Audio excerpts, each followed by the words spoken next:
available, more capital is available while it remains expensive. Government rules and regulations are becoming simplified, right? So it has become better for a 10 years old ecosystem, but still long way to go if you compare to USA or even if you compare to China, right? But I would say India has done a remarkable job in last 1 decade, right? What is more encouraging, and Angad, is more and more people are considering entrepreneurship as a career choice. It is no longer socially taboo to fail. There's no peer pressure that after my engineering or after my business school or after my studies, I work with a very well-known company and make a lot of money because I have peer pressure, right? So, right, and failures are celebrated, right? So all those things are actually really, really nice, right? But the next wave, honestly, would be where, where the fundamentally strong businesses are coming. We can dare to create a company which can be truly global. India, every 7th person in the world is Indian. So why can't we create companies which are truly global, right? Government, the best job government can do is just stay away from startup ecosystem by just lowering every possible regulatory thing and make capital more accessible and cheaper, right? So yeah, I mean, it's a great question, but it's all glass half full or glass half empty. When I look at my starting of ShopClues and coming very fresh from USA and Silicon Valley, it was not at all, country was not at all ready. There were so many more hurdles. But when I look at Droom and the last 6 years and especially last 2 years, I see lot of examples of India rising. And then if I extrapolate, I feel that what if India, whatever, if I see glass half full, this is what I'll say. If India has achieved this much in last 10 years, wait when India will have around 50 years, because the current modern style of creating company and startup culture in India, which was your primary question, in USA started in 1956. So they have so much more head start versus us, right? So yeah, I think it's if you guys take a plunge, you won't regret. As I mentioned, this country is no longer only rewarding someone born with a silver spoon in mouth, deep pockets, or privileged last name. It's pretty much a democratization of you and I. And if and also, like, look at one more thing. Sorry, like Bill, when Mark Zuckerberg started, Bill Gates inspired him. When Bill Gates started, someone else inspired him. When I started ShopClues, we had only half dozen digital economy style entrepreneurs in India who could inspire me. But today, India has at least 50 to 100 local heroes. They all came from a typical middle class family background, no privilege access, and they have become local heroes. And every entrepreneur says that if they can do it, so can I. So that was also missing, but it's there. And hopefully a lot of you will plunge into this by looking some existing heroes and become a heroes for future generations to come. So that's how it goes. But overall, I would say just, the country has come long way. And that is why, going from 4% of the 15% of global GDP and primarily through entrepreneurship, startup and digital economy is a very tall statement. And I hope history will prove me responsible, because I think our ecosystem is really maturing and will going to reward thousands of new entrepreneurs. Yes, sir. Thank you so much for that answer. There are questions on the chat as well, but there's one pressing question that I'd like to ask. Like in the Indian ecosystem, that we see that students usually go for jobs like 9 to 5 jobs and everything. So how difficult do you feel is it for especially for Indians and students like us to leave that security that the job 9 to 5 job offers and go out and start a new venture like you did? How difficult, and how do you break this mental barrier that you have to start your own venture and leave your job? Angad, that's a great question. Look, it's not easy. Any type of comfort coming from a job, steady job, good, well-defined job, role which pays well, it's not easy, right? But entrepreneurship is real test of one's conviction. It's not about really risk mitigation, right? So you may be ready now, you may be ready 2 years from now, you may be ready 10 years from now. In fact, in my case, I was a quite late bloomer. I did my entrepreneurship in my mid 30s, right? I went to US as a young student, but ended up doing my master's, realized that I have almost $500,000 loan. Then, I was married, I started, I became father first time and so on.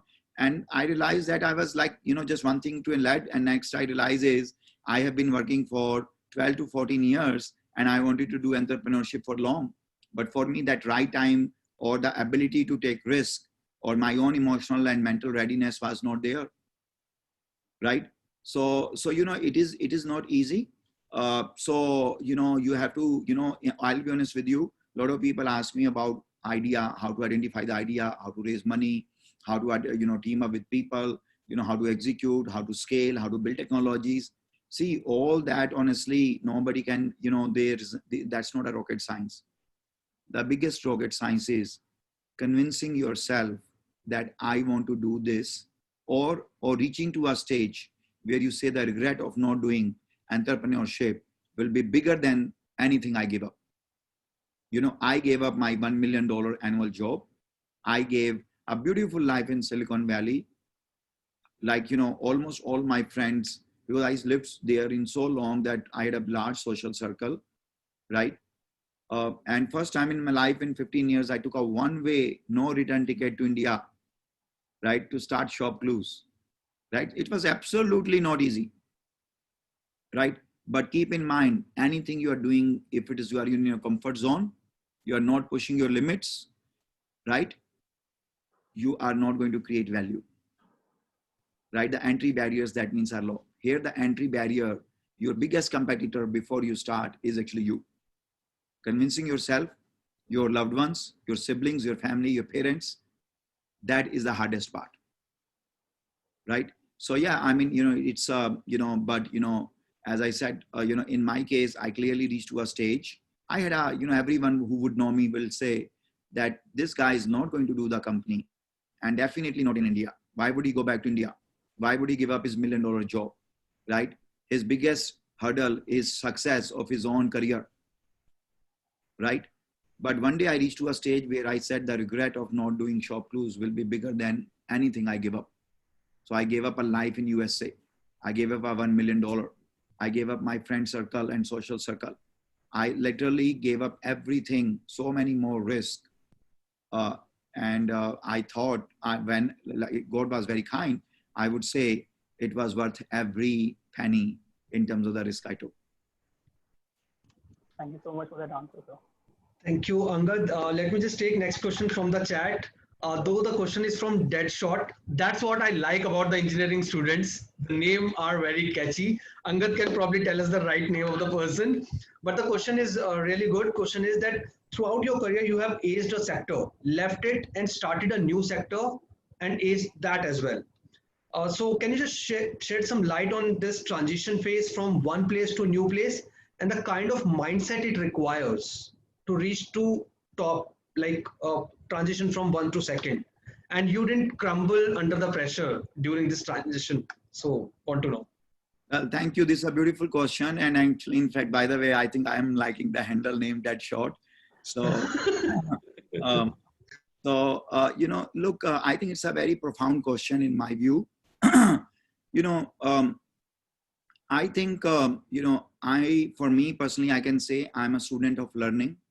So, and from anything to everything, I'm actually constantly learning, right? And then maybe like a computer, or maybe whatever I learn, I put that, I formalize that as part of who I have become now. Because once you have a learning, it is inseparable from you. But if you can archive it, I'm talking in engineering language, if you can push it from your RAM to your hard disk, so then in future you can access it. So that means your learning is also nicely stored, right? And then, I think if you learn everything fundamentally rather than throwing money at the problem, then you can transit from one thing to another, one country to another, one type of job to another, one type of role to another. So, But whatever I did, now it looks like I have done a lot. But whatever I did, I find I'm inch wide, mile deep. And a lot of time I meet people, they say, I've been doing the same thing for 2 years, I want to do something else. But I'm sorry, but a lot of time they have not gone inch wide, mile deep, right? Eventually you will be mile wide and mile deep. But it should not be with mile wide width and then some depth. You should always be inch wide and mile deep. That is called specialization. And over time, you can have multiple specialization. And if you can train yourself how to create a specialization and translate 60 to 80% of one specialization into the next, because they are all common, they are all fundamental and common sense, you will be able to make yourself more extensible, right? It's absolutely not easy. You said I did not crumble, thank you. But so many times I probably came to being crumbled, right? So I would say, so a couple of things: be passionate, be high energetic, learn from your mistakes. Don't be afraid of failure. But what is not acceptable is when you stop experimenting, when you stop learning. Take chances. Everything starts from a dream. I was very fortunate to work with 4 Fortune 100 companies in their headquarters in United States. Met so many bright people. I'm not kidding. 80% of the people probably were on paper much more intelligent and academically much more gifted versus I was ever. But majority of them never took unrealistic dreams. They had boundaries around them. They could not convince themselves. Right? And I'll be honest with you, a lot of time people may call me stupid, but I just took my chance. Like I left Microsoft to join Wall Street. In Wall Street, if you're not good, they'll kick you out in 3 months. I did that a few months before I was going to get my green card to live in USA permanently after staying there for a decade. Months before that, I took another risk, went to Wall Street where I never worked before. Right? And by the way, my worst case fear did come true. I ended up actually losing a job once. Right? Then I was like literally checking the flight price for India and how to say, how much will I get for my sofa and my TV and my car. And but so my point is, guys, just, please, country, company, role, or people or places may just become reason for your learning. But always focus on your learning, learn from mistakes, organize your learning nicely so that it is traceable, retrievable. And always solve any problem fundamentally rather than pushing a dust under the carpet or throw money at the problem. And trust me, inch wide, mile deep, one day you'll realize that you are mile wide and mile deep. And that means you have mastered so many things. Thank you. Thanks, Sandeep. I hope Deadshot get the correct answer, the answer he was looking forward. I can see there is a new question in the Q&A as well. Ayush Kulshrestha asked this question. I'll read this question for you, but I would like to remind my attendees, if they want to ask question themselves live, they just need to raise the hand. I can give them access to speak here. You will just see a hand raise on your lower taskbar, and I can give you the access. But for Ayush, I'll just read out the question for you. The question is, you were one of the earliest entrepreneurs who not only successfully identified a potential niche in the market, but also efficiently utilized data-driven technologies for better results. How did the realization come about the importance of data science and the analytics in the success of your venture? Ayush, very great question. Thank you for asking this. And it's very close to my heart. Anyone in room can completely relate to this, including Shashank or Isha, everyone, right? So yeah, I mean, look, I think, working with a couple of very large Fortune 100 companies, I saw the importance of data, right? As they say, if you cannot measure, you cannot control. Data science or analytics cannot give you cannot give you guarantee of success. For that matter, most things cannot give you guarantee of the success.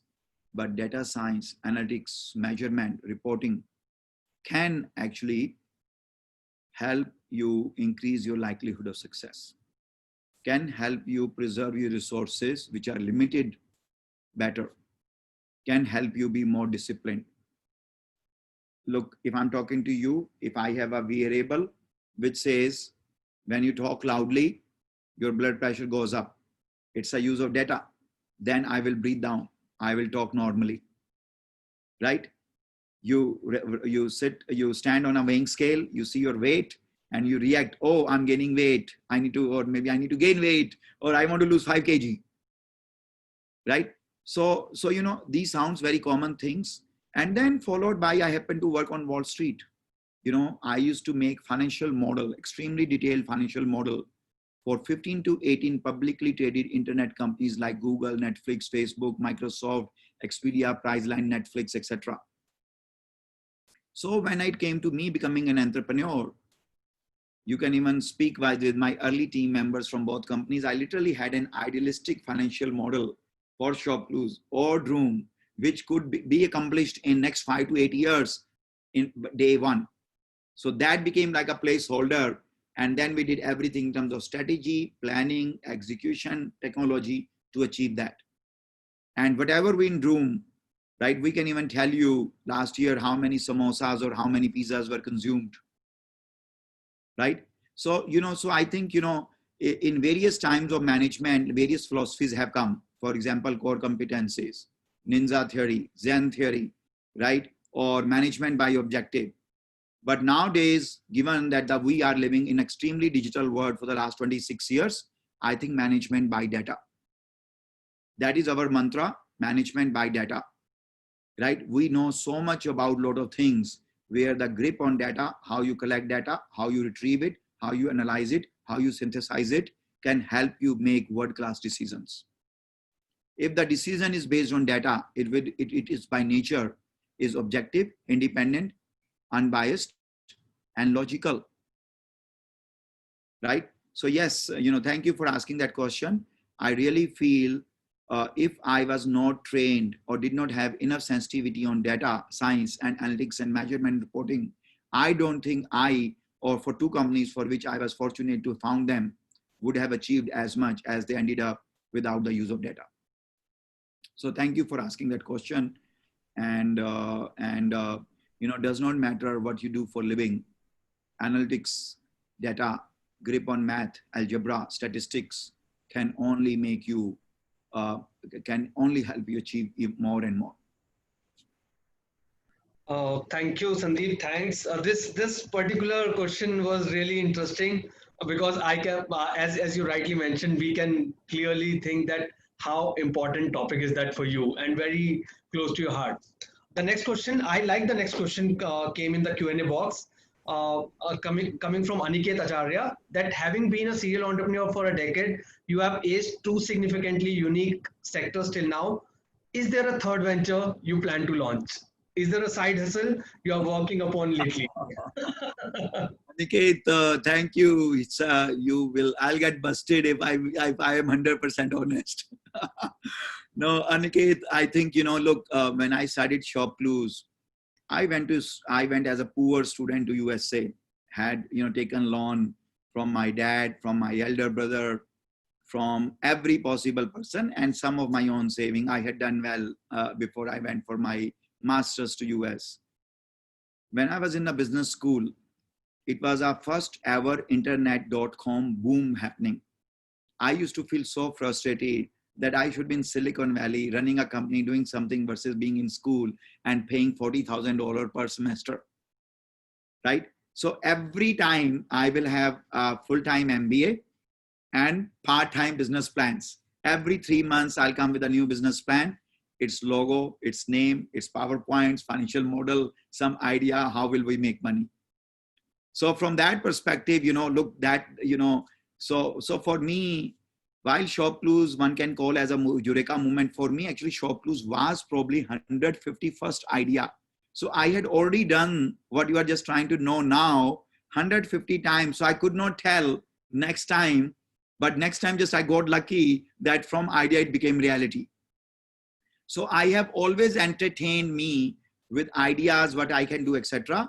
But I'll be honest with you, when I was doing ShopClues, I always just wanted to be a one-time entrepreneur and retire from there. Because of I went into a very well publicized personal crisis, nicely covered in my book also.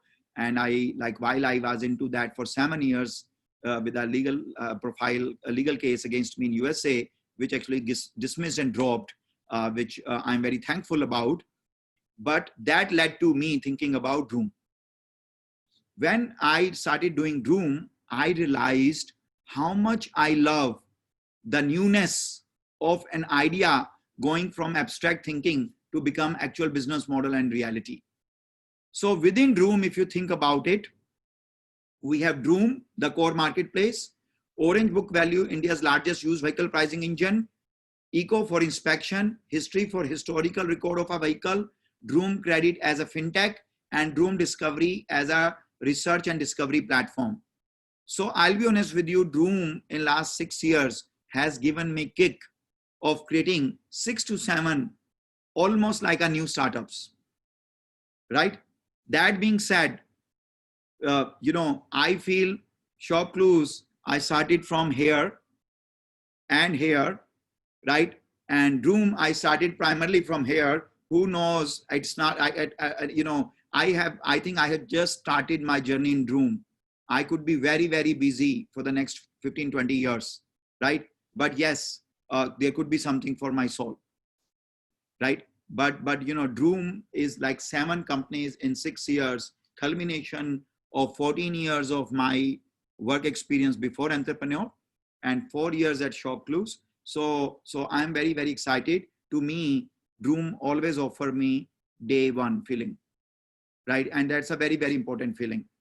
And we'll love to meet with you, catch up with you, host you here. And for that matter, other DTU students, we collaborate with you and happy, we are not too far from you, but there are a lot of things. We recently acquired a company in augmented reality 2 days back, right? We are investing very heavily in artificial intelligence, in Internet of the Things, right? Recently acquisition of augmented reality, some part in blockchain. So we are working on a lot of new areas, and we think, automobile is 8 to 12% of global GDP, and very little has been done so far. So I definitely want to do a lot of things, as you probably rightly pointed out, but I have also a great opportunity to create all those within Droom as a new line of business, something synergistic to something we are already doing. Thank you, Sandeep. I hope Aniket got the answer, but let me tell Aniket one more interesting thing. While Sandeep started Droom, even Droom was his 52nd idea. He had 52 ideas, out of which Droom was being finalized. So Sandeep always have one idea. Might be a possibility while we are doing this webinar, he must be thinking an idea in his mind. With this, I'll move to the next question. Akshay Dubey is asking the next question. Akshay, over to you. Yeah. Hi, sir. Hi, Akshay. Okay, so as you know, we are a Formula student team, and we participate in international engineering design competitions. So that said, most of us are technically oriented towards some domain in some way. So in this context, how imperative do you think the practical knowledge is related to the classroom knowledge? And I'm asking this question specifically because I'm pretty sure classroom knowledge is not something that would have helped you get here, but practical knowledge would have. So yeah, that's the question. Yeah, that's a great question. Thank you for asking, Akshay. I would say, absolutely. Look, classroom training is basically culmination of series, and I'm sounding sorry, I'll be sounding a little philosophical here, but classroom training, what becomes science, what becomes research, is a series of empirical evidences, something which is being observed by human eyes or by business or by something as a statistical observation or something that, and cause and effect theories kicks in. That becomes a classroom training, right? So the beauty about classroom training is it can come to you as a science rather than art. right? Second is classroom training can help you in think in a framework. But I'll be honest with you, you are absolutely right. Whatever I ended up doing, what I will be doing in future, classrooms absolutely did help, right? But yes, practical knowledge will give you context. We can give you a lot of things which you can up and running and use it literally 30 seconds after you know it, right? They are more practical, as the name suggests. They are more pragmatic, right? They have while classroom training also, I'll argue, while it may be learned to you, while it may be taught to you as a theory, but it comes from the empirical evidences only, right? And if you know fundamentally how something has to be done, and that comes as a science, it is absolutely beautiful. But given we live in a very fast changing environment, very, very ephemeral, short lived things, and the time, speed to market and the opportunities have a limited window of opportunity, absolutely. If you can identify an opportunity bigger than, better than others, if you can solve an existing problem or friction faster than, cheaper than, better than others, then honestly, classroom training can only be a drag. It cannot be, it is not prerequisite, right? So let me say this way, the absence of classroom training will not inhibit your ability to achieve whatever you want to do, but presence of that may perhaps increase a little bit of likelihood of success. Thank you, Sandeep. I hope Akshay got the answer he was looking forward. There is one more question from Angad's side. Angad was pinging me. Angad, you can put across the question. Angad has actually collected so many questions from his student community, and he has a lot of questions with him. Like there are almost 30 questions that I have to go through, but I'll start with the most burning question that I think everyone's asking nowadays. That how do you think that the pandemic has affected the entrepreneurial market? Like, because do you think that entrepreneurs will find it difficult to find investors now, and will it inhibit new people, students to start with their entrepreneurial ventures?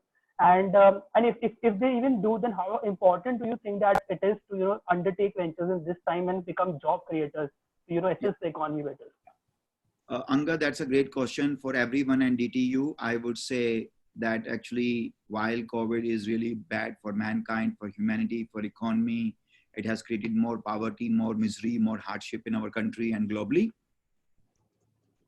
It's almost like a blessing in disguise for entrepreneurship, right? A late stage company, a mid stage company absolutely is badly affected by COVID in terms of absence of investor. See, the late stage investor, mid stage investor cannot give you money until they speak to you several times. They visit you, they take a product demo, they feel the energy in your office, they meet your other team members, they do the detailed business diligence, they travel multiple times. None of that is possible right now. So while you see some of the large round of capital happening, if you notice, either they are happening in a company which are, because of COVID, in a very, very formidable or strong position, because, like, for example, online ad tech or health tech, right? Or the companies where the existing investors are already ready to put money, and those rounds may be happening now. There are still a few more happening, but mid and late stage rounds are not happening. But guys, the early stage where you may be starting, there is more money available right now, because a lot of people are not investing in capital market. A lot of money is not going to real estate. A lot of money is not going to late and mid stage startups. So the early stage, there's plenty of money. I have personally invested in 3 companies in last around 50 days. I have been a prolific angel investor, but I don't think in the last 10 years, there were any 2 months in a row where I invested in 3 companies. And I know, right? And so the COVID, what COVID has done is it has lowered the entry barrier. You can in fact find team members who could be in 3 different cities. You can remotely collaborate. All those artificial boundaries have come down. And guys, when calamity or disruption of this magnitude happens, it also means a lot of things have to be seen fundamentally different or have to be reworked. And what does that mean? That means a lot of new ideas and opportunities for entrepreneurs, right? So I would say, like, really, COVID is blessing in disguise for entrepreneurship. And I am seeing more and more people jumping into the bandwagon. I am seeing early stage money more available because, look, whatever I invested, let's say I had an annual budget, annual pool. That pool is not getting consumed now in public market stocks or in real estate or in late stage. And whatever I do in early stage, does not matter how much I do, it still does not create the dent on the total pool I may have as angel investor or early stage venture capital firm, right? And then remote working, collaboration. A lot of people, I'm sorry, but unemployment rate has gone up. A lot of people may not be happy with their job. A lot of people may not be getting paid what they think deserve. It all creates more entrepreneurial opportunity. So guys, just, absolutely, if you were considering entrepreneurship, COVID has only served as a blessing in disguise. Don't let that too deter you. Thanks, Sandeep. Angad, considering the time factor, we'll just take last two questions. You can put across, or any question coming from the attendees side. You can put across the next question now. Okay, since it's like the last two questions that you've allowed me, I'll go beyond this technical and this in entrepreneurship. So could you just tell us something? It's a personal question, and could you tell us something about your childhood? What how did you grow up, and what were your ambitions? What did you like any sports, any interests particular which you pursued later in life? Sure. No, Angad, thank you. So Angad, my father was engineer and worked with government for 35 years. And in his late 50s, he started his venture. So, he wanted, I'm the youngest of the 4 siblings, my elder brother, 2 sisters, and then me. And my father wanted everyone to be an engineer. While of course I worked with so many bright engineers, I don't think I would have achieved what I'm doing without so many gifted, bright, energetic engineers. But I ended up doing my BCom. I used to be, until I did my BCom, I was academically average, but I used to be almost like a professional sports person. I played badminton and cricket for either the districts or sometime district level, sometime at state level. And then I ended up doing my master's in Indore and focused on finance. Then worked in a family business for 3 years before going to US for my MBA. So yeah, I mean, I think couple of things, whatever level of passion, energy you see, I think I was probably exactly like this, Angad, even when I was 5-year-old, right? Sports were very important to me. So I started, I would literally play anywhere between 3 to 7, 8 hours sports per day, right? Nowadays I get less time, but I like to play squash or badminton. Sorry, not badminton, squash or golf. I love golf. 3-4 years back, me and my childhood friend, we just went to Bali, and 4 days, all we did is 14 hours per day golf, right? So I'm crazy about that. But like a lot of things, Angad, I obviously, lived in USA for 15 years, was born and raised in Chandigarh, spent majority of my schooling in various places, small villages in Haryana. Then worked in Mumbai for almost a year, worked in Chandigarh for 3 years before I went for my MBA. And then it's been 9 years since I came back from United States. I came in August 2011, so around exactly 9 years and a month. So yeah, I mean, I think a lot of things which you see now in me, I see honestly same thing in my 10-year-old. And when I see it, it actually daily reminds me that I was also exactly like that. So, so I think, how in my childhood I create, my dad has a very big house.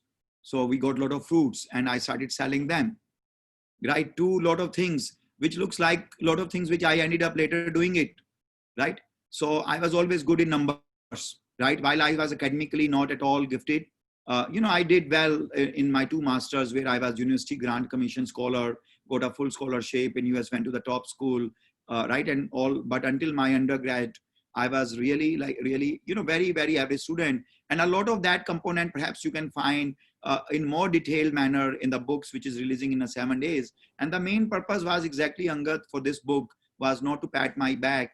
The main purpose of this book is to tell everyone in the youth of India that look at my background. If I can do it, so can you, right? But yes, I mean, it's not like that one day I wake up, Angad, and I started doing things differently. Lot of elements, passion, energy, and mathematics and all were always there from my childhood. And, being a sportsman, playing to win, all those things really, and one thing led to another. Thank you, Sandeep. Thanks for sharing that, because whenever you were just mentioning each and everything, we were getting a visualization of everything in front of us. And Angad, as Sandeep rightly mentioned, if you're looking more in details, you should definitely get a hands-on on the Fall Again, Rise Again. It encapsulates entire life of Sandeep and how he reached to this level. The next question coming from Ayush. Ayush, you can just unmute and you can put across your question now. Right, sir. Am I audible? Yes. Yeah. Right. Hello, sir. So, first of all, thank you for your wonderful answers. So, my next question, I think you'll be the perfect person to answer this. So, with the kind of bustling life you go through and the kind of stress you endure on a daily basis, how do you still manage to, keep your calm and maintain a healthy work-life balance?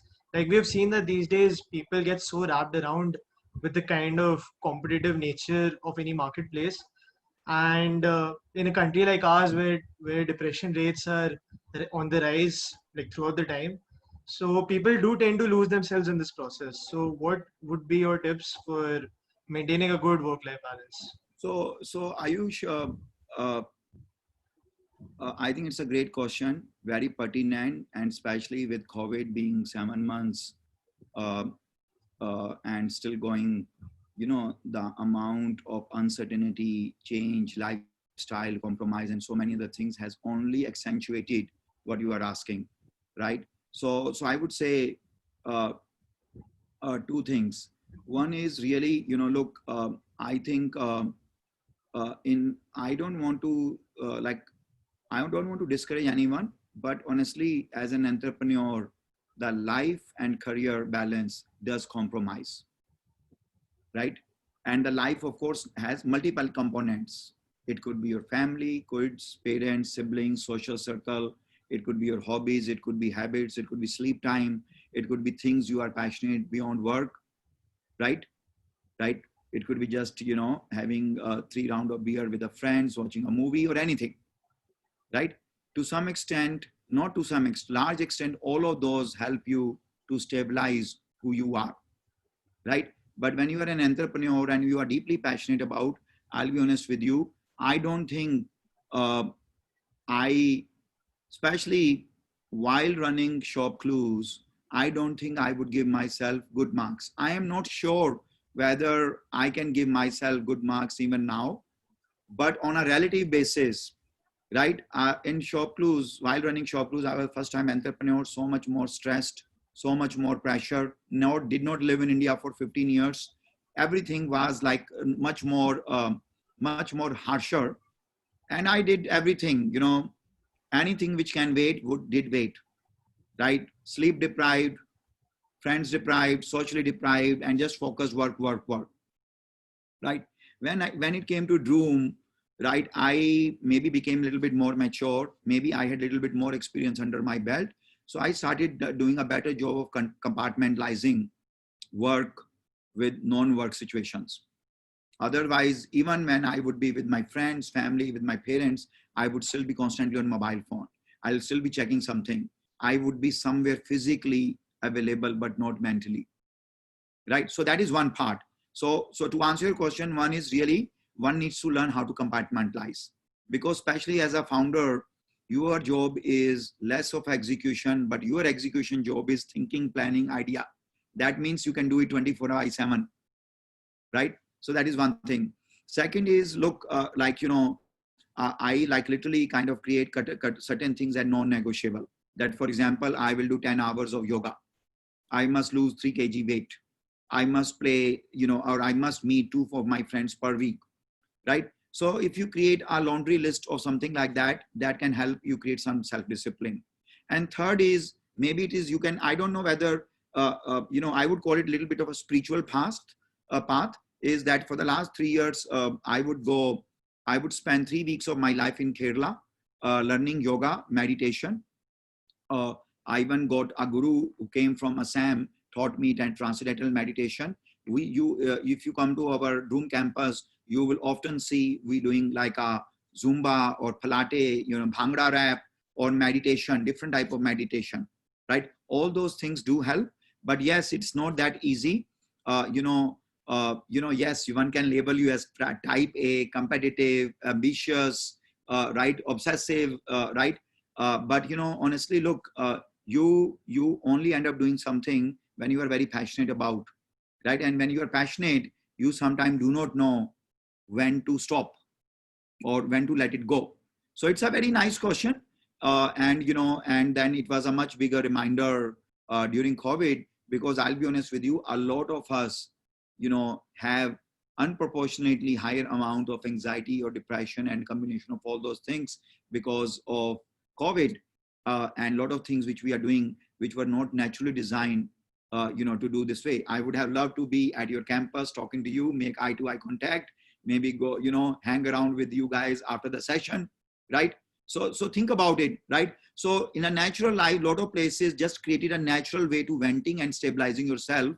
I don't want to sound like a clinical psychologist or a behavioral scientist, but yes. So to answer your question, compartmentalize yourself, have a list of self-discipline, and think about an element of spirituality in shape of yoga, meditation, etc., which can calm you down. But otherwise, you can be very, very mechanical, and it can take a lot of toll on you.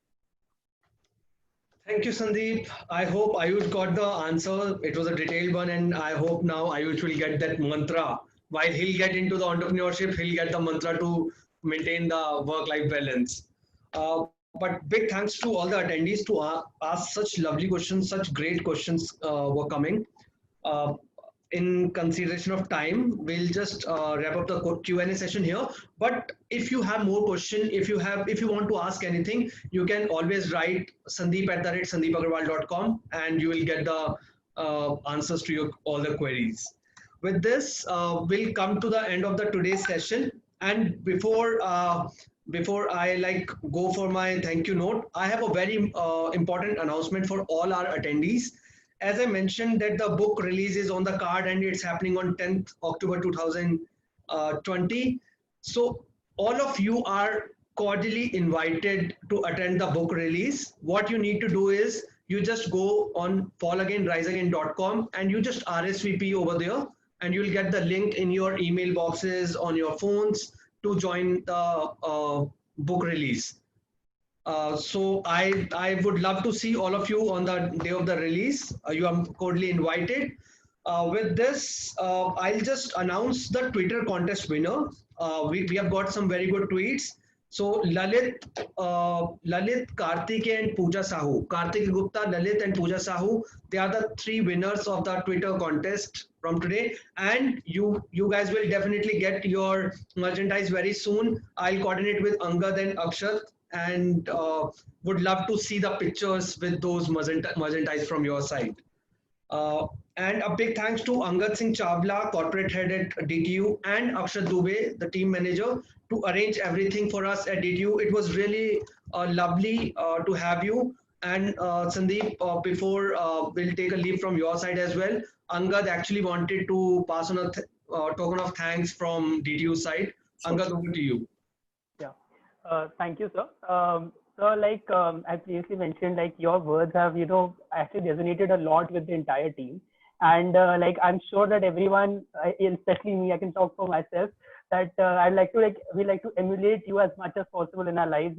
Coming from you don't have a godfather, you don't have a big name behind you, but you still managed to, reach this level in your life. And that's really inspirational. And we are exceptionally honored that you like decided to host this session with us. And we're really glad, and thank you so much for your support to our team. And yeah, thank you so much, sir. Thank you, Angad. Thank you, Akshay, and thank you all the students and DTU. Thank you for hosting us. This was a lovely session. Always a pleasure to meet students at DTU. Guys, good luck. But do consider entrepreneurship as one of the career choices. And this time and era will not come back again. And you can create a world-class, truly global companies. So good luck with all your pursuits. Thank you, sir. Thank you so much. With this, I'd like to take a leave, and thanks to each and every attendee to take out time to join us, and big thanks to DTU for hosting us today. Have a lovely weekend and great evening. Thank you. Thanks. You too, sir. Thank you so much. You too, sir.